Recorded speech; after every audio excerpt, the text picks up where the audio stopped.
BMW wanted to charge me over $150 to change this engine air filter on this BMW i8. Well, I'm not paying that because these filters are under $15 and we can do the whole job in under 15 minutes. Let me show you how. Step one is to open the rear hatch and remove this cover right here. So just these two knobs, turn them and pull it out. Mine's a little bit broken, but it should be just as easy to remove yours.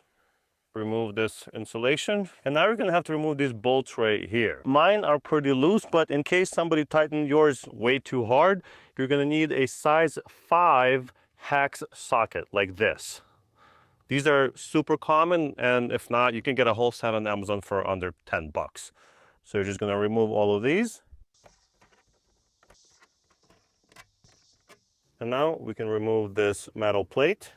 And that pretty much gives us access to the airbox right here. Now to do this properly, we have to loosen these two clamps right here, disconnect this electrical connection, and then loosen the clamp right here in order to remove the intake filter housing upwards. So this has to completely come out so you can put the new filter in. You should be able to do all of this with a simple flathead screwdriver. I'm just gonna push on this part right here. Raise that up, and that will allow me to remove the connector easily without breaking anything. So we want to push this clip up, put that to the side for now. And then using the same flathead screwdriver, we're just going to loosen this clamp. Very simple. And now this whole unit should come out.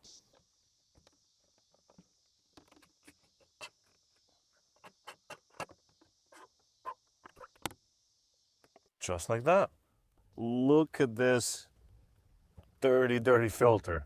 Obviously hasn't been changed in a while. Look at that. So I'm very happy that we're doing it. Get some fresh air into that engine. And look at the difference. Wow. At this point, it's a good idea to inspect the housing, make sure there are no cracks or anything like that. And of course, if there's any debris at the bottom, vacuum that out and then give it a good wipe. So I'm just gonna get rid of any junk that's in there. Just clean it up a little bit. This isn't necessary, but why would you want that stuff to be sucked into the engine? All right, and now obviously we can just put the new filter in. Should be very simple, just like that. Make sure it's nice and flat all around. And now we can put the intake housing back on. So as you can see, there are a couple of these hinges here. So those go obviously on that side. So make sure they clip in properly. As well as making sure this intake pipe goes on to the right position. Basically as far as you can get it to go on.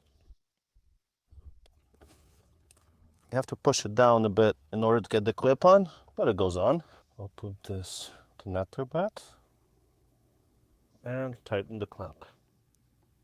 If you're curious, the tightening torque for this clamp is 3 Newton meters plus or minus half a Newton meter. So not a lot of force there. And of course you can get a torque wrench and do this properly, but I just go hand tight until I can't really go any further with my fingers. And you don't want to keep going because you might strip the clamp and then you have to replace the clamp. And that's pretty much it. Yeah, you'll get your hands dirty, but washing your hands will probably be the hardest part of this job. So I hope you guys attempt to do this job yourself. Save yourself a bunch of money, a trip to the dealer, and a lot of time, honestly. If you'd like to learn more about this BMW i8, click on this video right here. If you'd like to see how I got scammed buying this BMW i8 at an auction, click on this video right here. Thank you so much for watching, and I'll see you in the next one. Bye.